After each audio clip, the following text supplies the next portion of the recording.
তাহলে তুমিই সেই ছেলে যে আমার মেয়েকে বিয়ে করতে চাও? জি আঙ্কেল, আমি সেই ছেলে। তো কি করো তুমি? জি আঙ্কেল, আমি হচ্ছে একজন সিভিল ইঞ্জিনিয়ার। ও রাজমিস্ত্রি?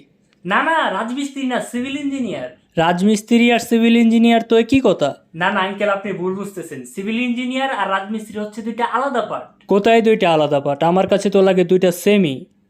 না না আঙ্কেল, আপনি ভুল বুঝতেছেন। সিভিল ইঞ্জিনিয়ার হচ্ছে যারা বাড়ি নকশা করে বা একটা বাড়ির ডিজাইন করে, আর রাজমিস্ত্রি হচ্ছে যারা মানুষের বাড়িতে কনস্ট্রাকশনের কাজ করে বা বিল্ডিং বানানোর জন্য হেল্প করে বা কাজ করে, ওইটা হচ্ছে রাজমিস্ত্রি। আরে বাবা, ঘুরিয়ে পেঁচিয়ে তো একই কথা, দুইটাই তো কনস্ট্রাকশনের কাজ। না না আঙ্কেল, আপনি ভুল বুঝতেছেন। সিভিল ইঞ্জিনিয়ার এবং রাজমিস্ত্রি আলাদা। যারা সিভিল ইঞ্জিনিয়ার তারা হচ্ছে পড়ালেখা করে সিভিল ইঞ্জিনিয়ার হয়, আর যারা রাজমিস্ত্রি তারা হচ্ছে কাজ দেখে দেখে, মানুষের কাছ থেকে দেখে দেখে কাজ শিখে কনস্ট্রাকশনের কাজ করে। আচ্ছা, তুমি প্রতি মাসে কত টাকা স্যালারি পাও?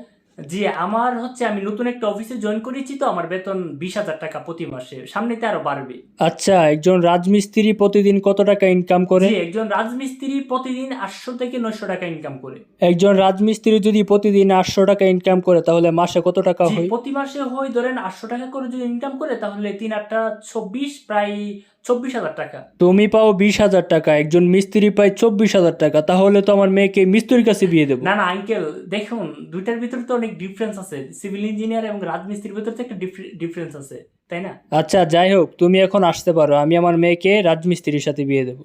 না না আঙ্কেল, আপনার কথাটা একটু শুনুন। না, আমি তোমার আর কোনো কথা শুনতে চাই না, তুমি এখন আঙ্কেল- আসতে পারো, আমি আমার মেয়েকে একজন মিস্ত্রির কাছে বিয়ে দেবো, কারণ মিস্ত্রি বেতন তোমার থেকে বেশি। চলো চলো না